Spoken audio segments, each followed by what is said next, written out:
Good morning students. I hope की मागचे lecture तू बघितला असेल आणि ह्या लेक्चरसाठी नोटबुक घेऊन बसला असशील. तर तुला माहिती आहे का मागच्या लेक्चरमध्ये मी काय कंप्लीट केलं होतं? मागच्या लेक्चर्समध्ये आपण क्वांटम नंबरचा पार्ट फिनिश केला होता. किती येते रे बाळा क्वांटम नंबर? 4. कोणते कोणते? Principal quantum number, azimuthal quantum number, magnetic quantum number and spin quantum number. हे चारही क्वांटम नंबर आपण फिनिश केलं. काय मिळालं बरं आपल्याला शिकून? क्वांटम नंबर शिकल्यानंतर तुला आता कळलं की कुठलाही ॲटमच्या आतला जर इलेक्ट्रॉन मी कन्सिडर करत असेल किंवा तू कन्सिडर करत असेल तर त्या इलेक्ट्रॉनला ऍड्रेस करण्यासाठी माझ्याकडे 4 नंबरचा एक सेट असणार आहे. त्या सेटला क्वांटम नंबर म्हणतोय आणि तो सेट सांगेल तो इलेक्ट्रॉन ऍक्च्युअली कोणत्या ऑर्बिटमध्ये, कोणत्या सब ऑर्बिटमध्ये, कोणत्या ऑर्बिटलमध्ये आहे आणि कोणती स्पिन तो अक्वायर करतोय. ही सगळी माहिती आपल्याकडे आहे. प्रत्येक क्वांटम नंबरच्या under 7 to 8 point, sometime 9 point पण तुझ्याकडे आहेत. काही फॉर्म्युला आहेत इम्पॉर्टंट तुझ्याकडे आणि हा छान नोट तुझ्या नोटबुक मध्ये बनलेला असेल. आता पुढे जाऊया आणि या क्वांटम नंबरच्या ऍप्लिकेशनला स्टार्ट करूया. तर सगळ्यात महत्वाचा पॉइंट तुला सांगू का? क्वांटम नंबरचं काम आहे ऑर्बिटलला रिप्रेझेंट करणे. मग तीच हेडिंग घेतो आणि मी पुढे जातो. Representation of orbital. हे लेक्चर नंबर 7 आहे माझ्यामध्ये. तू नोट्स बनव. Representation of orbitals. Me short मध्ये लिहितोय ऍज युजल, माझी सवय आहे तुला माहितीये. तर रिप्रेझेंटेशन ऑफ ऑर्बिटल्स काय असतं बघ. ऑर्बिटल रिप्रेझेंट करण्यासाठी चारही क्वांटम नंबरचा वापर केला जातो. कसा केला जातो बघ. पहिले 3 क्वांटम नंबर तर खूपच इम्पॉर्टंट आहेत आणि चौथा क्वांटम नंबर हा प्लस हाफ किंवा मायनस हाफ, त्याला तेवढं इम्पॉर्टन्स नाहीये ऑर्बिटलच्या रिप्रेझेंटेशन मध्ये. मीन्स 3 क्वांटम नंबर माझ्याकडे असतील तर मी चांगल्या प्रकारे ऑर्बिटल रिप्रेझेंट करू शकतो. पहिला क्वांटम नंबर जो Kn, त्यानंतर दुसरा क्वांटम नंबर हा L, त्याच्या बेसला तिसरा quantum number magnetic quantum number. हे अशा प्रकारे पूर्ण ऑर्बिटल झालं आणि जर मी ते एक्स लिहिलं तर त्या ऑर्बिटल मधली इलेक्ट्रॉनची संख्या झाली. बघ आता लक्ष दे. हे कोण आहे बरं? प्रिन्सिपल क्वांटम नंबर, हो ना. हे काय बाळा? सिक्वेन्सने जायचं म्हणलं तर हे मॅग्नेटिक क्वांटम अझिमुथल क्वांटम नंबर किंवा अँग्युलर क्वांटम नंबर. आणि हे काय रे बाळा? सांग ना. Magnetic quantum number. माझ्याकडे लक्ष असू दे. आणि हे त्या ऑर्बिटल मधले नंबर ऑफ इलेक्ट्रॉन्स. आणि कुठल्याही ऑर्बिटल मध्ये 2 इलेक्ट्रॉन अकोमोडेट होऊ शकतात, एक क्लॉकवाईज आणि दुसरा अँटी क्लॉकवाईज. हे तुला माहिती आहे. म्हणजे तिन्ही क्वांटम नंबर घेऊन मी रिप्रेझेंट केलंय ऑर्बिटल. ठीक आहे. मग एखादी एक्झाम्पल घेऊन तुला सांगतो की रिप्रेझेंटेशन कसं बनणार आहे. इकडे बघ, मी एक्झाम्पल घेतो. 3DXY हे रिप्रेझेंटेशन आहे. हे काय रे बाळा? हा काय? पहिला प्रिन्सिपल क्वांटम नंबर. हा कोण आहे रे? Principal quantum number. किती आहे? 3. हा कोण? Angular quantum number means azimuthal quantum number. हा किती रे बाळा? डी म्हणल्यानंतर एस असेल तर 0 असतो, पी असेल तर 1 असतो, डी असेल तर हा 2 असेल. आणि एक्स वाय त्याचं ओरिएंटेशन आहे, तो मॅग्नेटिक क्वांटम नंबर आहे. हे मॅग्नेटिक क्वांटम नंबरवरून तुला माहिती आहे मी +2 किंवा -2 लिहू शकतो. +2 और -2 तुला माहितीच आहे. पण साईन द्यायची गरजच नाही. मी 2 रिप्रेझेंट करतो. हे क्वांटम नंबर. आणखी एक सांगू का मग? हे काय झाले रे बाळा? आता ऑर्बिटलचे 3 क्वांटम नंबर. कोणते कोणते? पहिला प्रिन्सिपल क्वांटम नंबर, दुसरा अझिमुथल क्वांटम नंबर, तिसरा बोल मॅग्नेटिक क्वांटम नंबर. तिघांचा वापर करून मी हे रिप्रेझेंट केले. आणखी एक रिप्रेझेंटेशन देतो तुला. बघ 4PY. आता सांग बरं, तू सांग. हे 4 कोण? Principal quantum number. हा कोण? Angular quantum number means azimuthal quantum number. किती आहे सांग. एस साठी 0, पी साठी 1. आणि वाय असेल तर त्याचं ओरिएंटेशन आहे. आणि वाय साठी तुला माहितीये की +½ +1 किंवा -1 लिहू शकतो. अशा प्रकारे तिन्ही क्वांटम नंबर इथे लिहिता येत आहेत. ठीक. आणखी एक महत्वाचा पॉईंट सांगू का? ऑर्बिटलला रिप्रेझेंट करण्यासाठी आणखी एक पद्धत आहे. सायने नोटेट केलं जातं. Wave function. ऑर्बिटल काय रे? इलेक्ट्रॉनला घेऊन फिरणारी जागा आहे जिथे की निग्लिजिबल इलेक्ट्रॉनचा मास आहे. आणि निग्लिजिबल इलेक्ट्रॉनचं मास हाय स्पीडनी मूव्ह करतंय, मग मी त्याला मॅटर म्हणू शकणार नाही, वेव्ह म्हणू शकतो. तर ती वेव्ह रिप्रेझेंट करण्यासाठी सुद्धा या पद्धतीने जाता येतं. NM principal quantum number, azimuthal quantum number आणि मॅग्नेटिक क्वांटम नंबर, हे ऑर्बिटलचं रिप्रेझेंटेशन आणि हे वेव्ह रिप्रेझेंटेशन. काय म्हणायचं? Wave representation. लिहितो मी बाजूला. काय? वेव्ह रिप्रेझेंटेशन ऑफ ऑर्बिटल, जे की 3 क्वांटम नंबरच्या मदतीने मी लिहिले आणि त्याचे एक्झाम्पल्स म्हणून मी खाली 2 एक्झाम्पल दिलेत.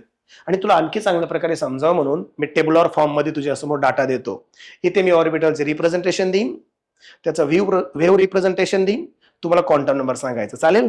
बघ इकडे, घेऊ ना पुढचं पेज, नोट डाऊन कर, पॉज करून नोट डाऊन कर वाटल्यास. बघ, मी रिप्रेझेंटेशन इथे देतो, त्याचं वेव्ह फंक्शन दुसऱ्या कॉलम मध्ये देतो आणि तू त्यांचे क्वांटम नंबर तिसऱ्या कॉलम मध्ये मला सांगायचेस.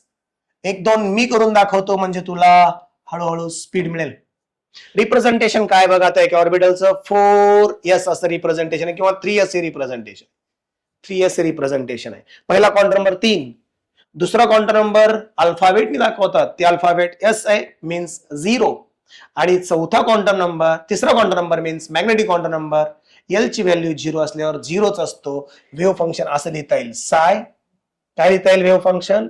एन ची व्हॅल्यू 3, एल ची व्हॅल्यू 0, एम ची व्हॅल्यू 0. मग क्वांटम नंबर काय येतील बाळांनो? 4. पहिला 3, दुसरा 0, तिसरा 0. आता चौथा क्वांटम नंबर इलेक्ट्रॉनचा असतो, तो मी इथे काही दाखवणार नाहीये. बघ बरं, 3s नंतर 2px. 3s नंतर काय लिहितोय मी? 2px. बघ बरं, रिप्रेझेंटेशन कसं करता येईल वेव्ह फंक्शनच्या फॉर्म मध्ये? पहिला क्वांटम नंबर लिहायचा n, p साठी l ची व्हॅल्यू 1 आणि x म्हणजे 1, 2 1 1, म्हणजेच क्वांटम नंबर असतील 2 1 1. समजतंय? थोडं तिकुड येऊ का इकडे? मी त्या साइड कडून इकडे येतो. अगोदर क्वांटम नंबर देतो, तू रिप्रेझेंटेशन कर. क्वांटम नंबर समज माझ्याकडे 420 आहे, 420. मी तुला काही म्हणत नाही बरं का, क्वांटम नंबरचं नाव सांगतोय. 420 कसं दाखवता येईल? ह्या वेव्हच्या बेसला तिन्ही क्वांटम नंबर जशाच तसे सांग ना. हे वेव्ह फंक्शन आहे 4 2 0. 4 हा पहिला क्वांटम नंबर आहे, ऍज इट इज सांगायचा. दुसरा क्वांटम नंबर 2 आहे, जो की अँग्युलर क्वांटम नंबर म्हणून ओळखला जातो. त्याच्यासाठी अल्फाबेट सांगायचं असतं. पहिला अल्फाबेट 0 साठी एस असतं, 1 साठी पी असतं आणि 2 साठी डी असतं. आणि हे 0 मेन्शन केलंय, तुझ्याकडे कालच्या नोट्स मध्ये लिहून दिलेलं आहे. इथे जर 0 असेल मॅग्नेटिक क्वांटम नंबर, तर इथे झड स्क्वेअर, 4d झड स्क्वेअर. ठीक आहे? मी काय केलं? क्वांटम नंबर कडून वेव्ह फंक्शन ऑर्बिटल कडे आलो. आता मी पुढे जाईन आणि ऑर्बिटल देईल, तू क्वांटम नंबर सांग. बघ, माझ्याकडे ऑर्बिटल आहे 2pz. पहिला क्वांटम नंबर 2. पहिला क्वांटम नंबर किती? 2. दुसरा क्वांटम नंबर पी साठी 1. किती रे बाळा? 1. तिसरा quantum number magnetic quantum number झडून सांगशील तू 0. मग आता वेव्ह फंक्शन काय करायचं? हा जसे 210 नंबर इथे रिप्रेझेंट करायचा. ठीक आहे? मग मी काय करतो बाळा, आता रिप्रेझेंटेशन देतो, तू क्वांटम नंबर आणि वेव्ह फंक्शन सांग. रिप्रेझेंटेशन देईन, तू क्वांटम नंबर सांगायचे. बघ, रिप्रेझेंटेशन देतोय 4d(yz). पहिला क्वांटम नंबर 4 आहे, डी साठी. दुसरा क्वांटम नंबर म्हणजेच अझिमुथल क्वांटम नंबर सांग. yz साठी मॅग्नेटिक क्वांटम नंबर सांग. ही जागा रिकामी सोडतो. सायच्या बेसला पण काय लिहायचे तुला माहिती आहे इथे आता. ठीक आहे? तिन्ही क्वांटम नंबर या पुढच्या जागेमध्ये लिही. आणखी मी लिस्ट आउट देतो, लिस्ट करून देतो, तू लिही. मग माझ्याकडे हा एक घे बरं बाळा, 5dx²y². पुढे 6s, 4-5 देतो, तुझं प्रॅक्टिस होऊन जाईल. 6s नंतर 1s आणि 2pz. हे सगळे दिलेत मी क्वांटम नंबरचे, ऑर्बिटलचे रिप्रेझेंटेशन. तू त्याचे क्वांटम नंबर लिहिशील. क्वांटम नंबर लिहिल्यानंतर वेव्ह रिप्रेझेंटेशन लिहिल्यानंतर क्वांटम नंबर तिसऱ्या कॉलम मध्ये लिहिशील. वाटलं तरी लिहून ठेव आणि नोटबुकमध्ये ज्यावेळेस तू मला भेटशील ना त्यावेळेस नोटबुकमध्ये दाखव, सर तुम्ही व्हिडिओ लेक्चरमध्ये हे घेतलं होतं आणि मी या ऑर्बिटलचे वेव्ह फंक्शन सांगितलेत, ते वेव्ह फंक्शन मला दाखव आणि तू क्वांटम नंबर पण दाखवशील पुढच्या लेक्चरमध्ये. हे झालं ऑर्बिटलचं रिप्रेझेंटेशन, त्यांचं वेव्ह रिप्रेझेंटेशन आणि त्यांचे क्वांटम नंबर्स. ठीक आहे, मग आता काय करूया, आपण इलेक्ट्रॉनिक कॉन्फिगरेशनच्या कॉन्सेप्टकडे जाऊया. कोणत्या कॉन्सेप्टकडे जाऊया? Electronic configuration. काय आहे इलेक्ट्रॉनिक कॉन्फिगरेशन बाळा? इलेक्ट्रॉनिक कॉन्फिगरेशन म्हणजे दुसरं तिसरं काही नसून ऍटमच्या आत इलेक्ट्रॉनची जी अरेंजमेंट आहे व्हेरियस ऑर्बिटल मधली ती रिप्रेझेंट करणे according to energy order, according to increasing energy order. तसंच लिहू का मग मी? तुला माहिती आहे फाउंडेशन मध्ये पण मी सांगितलंय. बघ बरं इकडे, arrangement of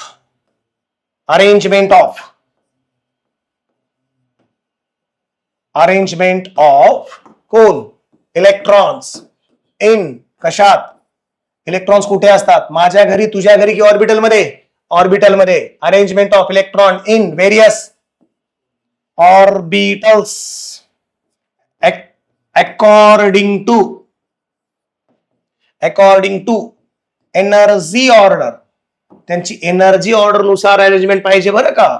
according to energy order inside atom is called electronic configuration. तू त्याला काय म्हणशील रे बाळा? इलेक्ट्रॉनिक कॉन्फिगरेशन म्हणतील. मग सहजासहज येईल का? मला नाही येणार. तू म्हणशील काय गरज आहे सर, आता बाकी काही शिकण्याची गरजच नाही ना, क्वांटम नंबर आहेत, सहजासहजी जमून जाईल. नाही जमणार. काही रूल्स असतील ना, त्याला फॉलो करावे लागतील. खूप सारे ऑर्बिटल्स आहेत, ढिगभर ऑर्बिटल आहेत माझ्याकडे. कुठे टाकू मग मी इलेक्ट्रॉन? आहे ना प्रश्न. तो सॉल्व्ह करण्यासाठी काही रूल्स फॉलो करावे लागतील. ते रूल्स कसे आहेत, किती आहेत, एकानंतर एक आपण स्टडी करूया. मगच मी तुला इलेक्ट्रॉनिक कॉन्फिगरेशन लिहून दाखवतो. कसंही अरेंज नाही करता येणार बाळा. जसं स्टेडियम्स मध्ये स्टेप्स असतात, बरोबर आहे ना, जसं घराला पायऱ्या असतात अरेंज केलेल्या एकानंतर एक, तसं इलेक्ट्रॉन्स मध्ये ऑर्बिटलची एनर्जी ऑर्डर लावून घ्यावी लागेल आणि मग त्याच्यामध्ये मला एक एक एक इलेक्ट्रॉन टाकावं लागेल, सगळे रूल फॉलो करून. कोणते रूल्स आहेत मग ते रूल्स आहेत एकानंतर एक लिस्ट आउट करून घे. लिहिशील तू? लिहिलंयस? पॉज करून लिही थोड्या वेळासाठी. Rules for filling the electrons or writing the electronic configuration.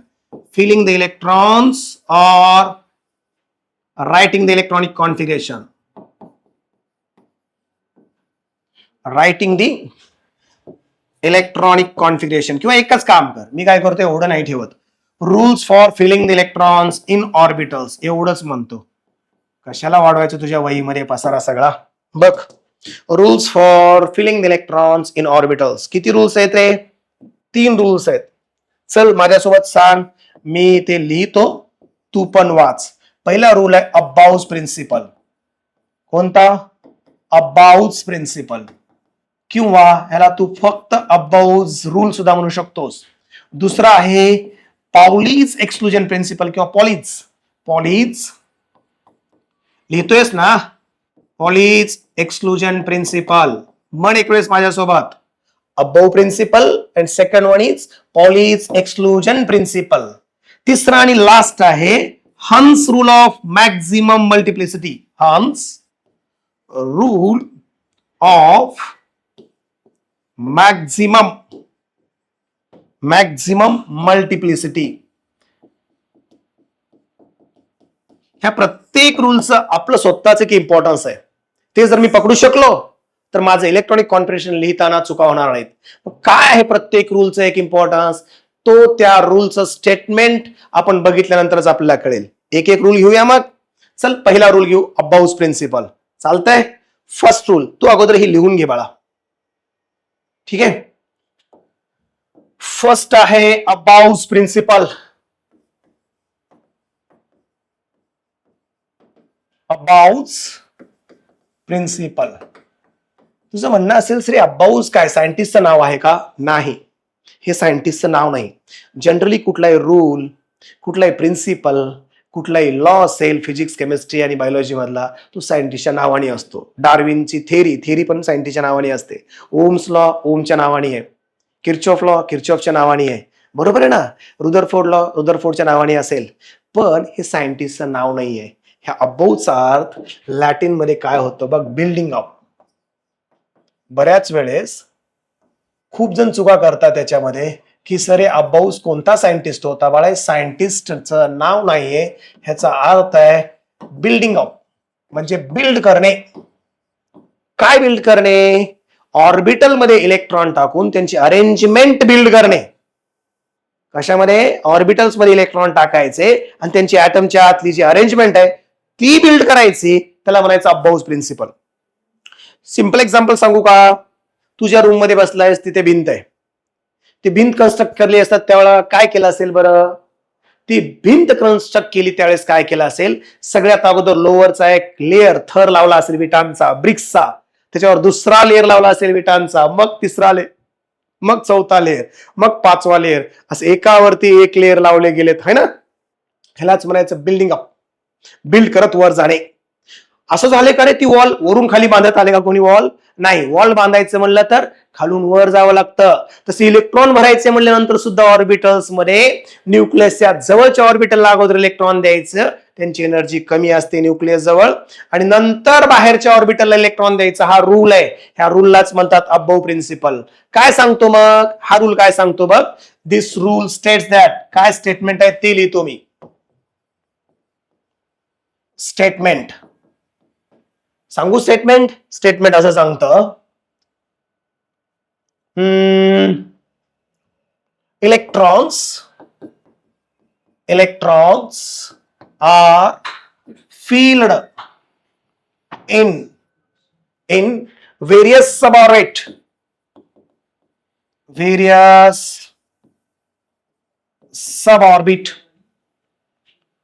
according to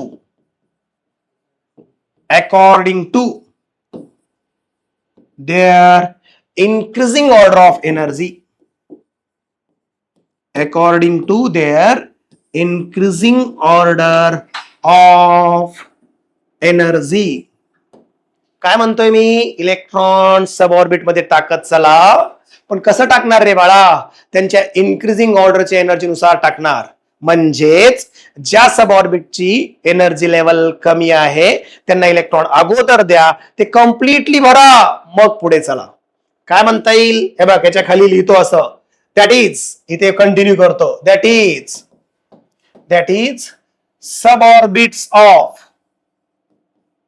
suborbits of less energy or suborbit of lower energy filled first completely, and then next suborbit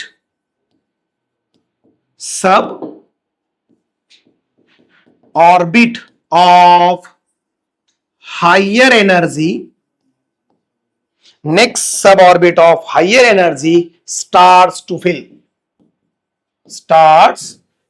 पूर्ण बोर्डवर चली. तुझ्यासाठी एवढे डिटेल लिहून देतोय मी, एफर्ट्स घेतोय, तू पण घे. अगोदर कमी एनर्जीचे सब ऑर्बिट भरायचं, नंतर त्याच्यानंतर जास्त एनर्जी सब ऑर्बिट भरायचं, पण विसरायचं नाही, एक सब ऑर्बिट कंप्लीट भरल्याशिवाय पुढे जायचं नाही. एस भरलं की पी कडे जावं लागेल, पी भरलं की डी कडे जावं लागेल. त्यांच्या कॅपॅसिटीनुसार त्यांच्याकडे इलेक्ट्रॉन्स द्यावे लागतील. एका सब ऑर्बिट नंतर पुढच्या सब ऑर्बिट कडे, त्याच्यानंतर आणखी पुढच्या सब ऑर्बिट कडे, असं जावं लागेल. मग तू म्हणशील सर आपल्याकडे एवढे सगळे सब ऑर्बिट्स आहेत, तर मग त्यांची एनर्जीची ऑर्डर कशी असेल? तर बघ बाळा, त्यांची एनर्जीची ऑर्डर कशी असेल तर त्याच्यासाठी एक छोटासा रूल आहे, मी रेड कलर दाखवतो, त्याला म्हणतात N+L रूल. काय बाळा? N+L rule. आणि हा रूल जर तू आता बघितलास तर तुझं अबाउ प्रिन्सिपलचं पिक्चर क्लिअर होतंय. हा रूल काय सांगतो माहितीये का बाळा? बघ इकडे, हा सब ऑर्बिटची एनर्जी सांगतो. हा काय म्हणतोय? Energy of any sub orbit, energy of any sub orbit, कुठल्याही सब ऑर्बिटची energy directly proportional to its N+L value. हा रूल असं म्हणतो सबऑर्बिटची एनर्जी एन प्लस एल व्हॅल्यूवर डिपेंड असते, म्हणजे त्या सबऑर्बिटच्या प्रिन्सिपल क्वांटम नंबर आणि अझिमुथल क्वांटम नंबरच्या ऍडिशनवर त्या सबऑर्बिटची एनर्जी डिपेंड असते. ज्याची एन प्लस एल व्हॅल्यू जास्त त्याची एनर्जी जास्त, आणि ज्याची एन प्लस एल व्हॅल्यू कमी त्याची एनर्जी कमी. खतम, टाटा, बाय बाय. मग आता थोडंसं आणखी लक्ष दे. कधी कधी असं होऊ शकेल का हो sir, n plus L value same येईल का? हो येईल. मग त्यावेळेस काय करायचं, एन प्लस एल व्हॅल्यू दोन सब ऑर्बिटची सारखी जर आली तर ज्याची एन व्हॅल्यू कमी आहे त्याची एनर्जी कमी समजायची. बघ बरं, मग आता ह्याच्यातच आणखी एक रूल. कुठला रूल? इकडे बघ, energy of sub orbit, energy of sub orbit also directly proportional to N value. हा एन व्हॅल्यू वर पण डिपेंड आहे. पण इफ, हे कधी, if N plus L value is same, म्हणजे दोन सब ऑर्बिटची N plus L value same आली त्यावेळेसच हा रूल वापरायचा. हे थोडं महत्वाचं आहे. काय नाही, 10 मिनिटांमध्ये क्लिअर करतो. हे झाल्यानंतर बाकीचं पुढच्या क्लासमध्ये बघू. पण वहीमध्ये नोट्स कंप्लीट पाहिजे. तू मला नंतर भेटलास की मला दाखवायचं. मध्ये मध्ये मी काही क्वेश्चन्स तुझ्यासाठी सॉल्व्ह करायला दिलेत, ते तुझ्या नोटबुक मध्ये तू सॉल्व्ह करून ठेवले पाहिजेस. चल, मी ते सब ऑर्बिट सांगतो आणि त्यांच्या एन प्लस एल व्हॅल्यू काढूया आपण. पहिलं सब orbit,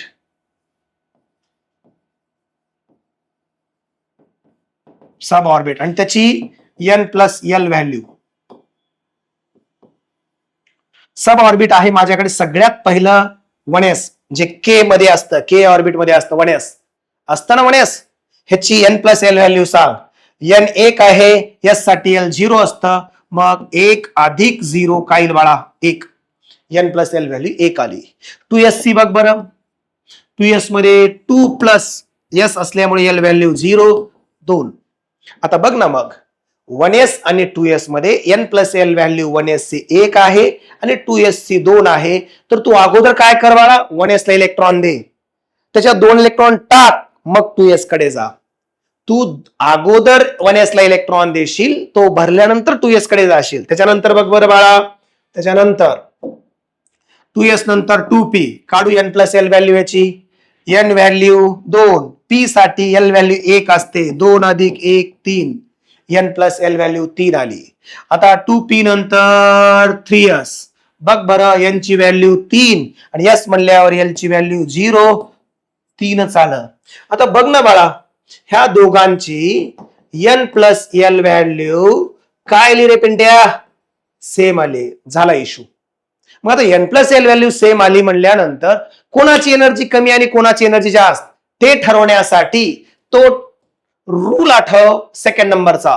energy of sub orbit directly proportional to N value. कधी? जर n plus L value same आल्या तर. मग आता या दोघात एनर्जी कोणाची कमी, 2p ची की 3s ची?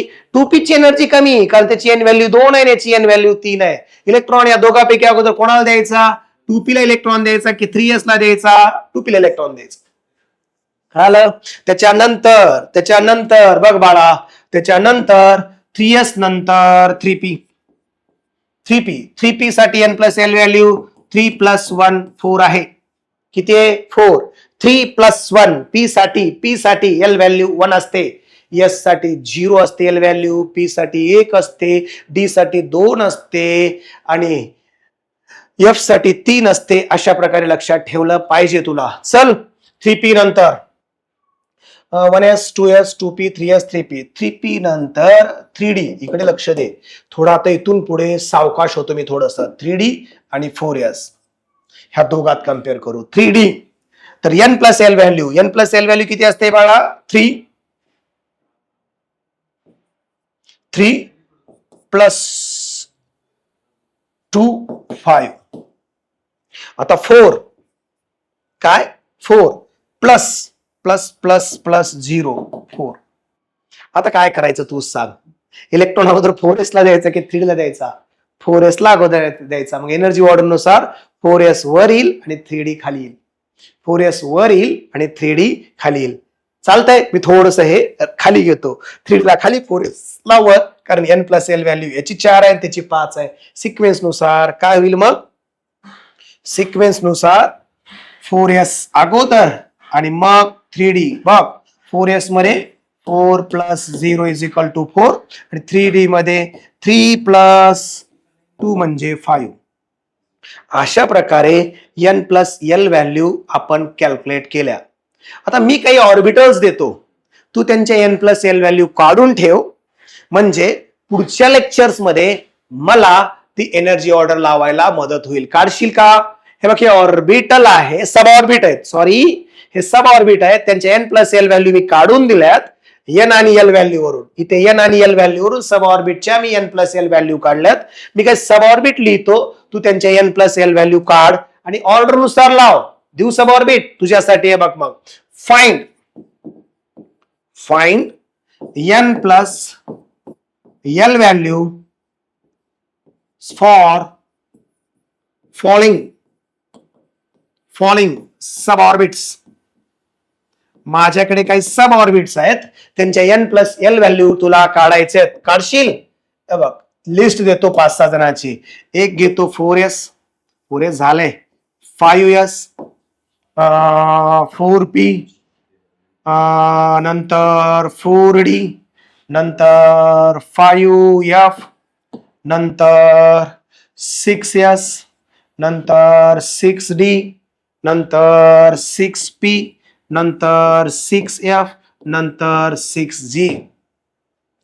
एवढ्या ऑर्बिटल साठी तू n प्लस एल व्हॅल्यू काढून दे आणि ज्याची n प्लस एल व्हॅल्यू आहे त्याला 1 नंबरला ठेव आणि ज्याची n प्लस एल व्हॅल्यू जास्त आहे त्याला शेवटी ठेव इन्क्रीजिंग ऑर्डर नुसार. करशील एवढं काम?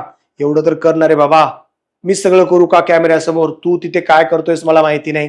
तर या n प्लस एल व्हॅल्यू काढशील असं मला वाटतंय.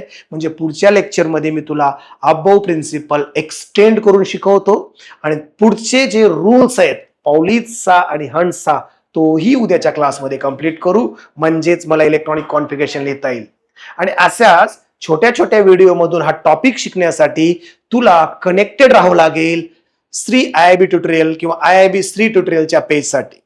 आणि ह्या पेजला लाईक कर, सबस्क्राईब कर. तुझा कुठला गावाकडचा मित्र असेल तर त्याला पाठवून दे हे पेज. युट्यूबचं जे आपलं हे पेज आहे त्यांना सांग हे चॅनल आहे बाबा, याच्यावर शिकवा लागलेत महिनाभर फुकट, बघून घे म्हणाव. मराठीत सांगतेत, सोप्या भाषेत सांगतेत, मी नोट्स बनवतो आणि मला समजतं, तुलाही समजेल असं तू त्यांना सांग. भेटूया मग पुढच्या क्लासमध्ये याच लेक्चरच्या कंटिन्युएशनसह आणि इंटरेस्टिंग टॉपिक ॲटॉमिक स्ट्रक्चर शिकण्यासाठी. Thank you very much.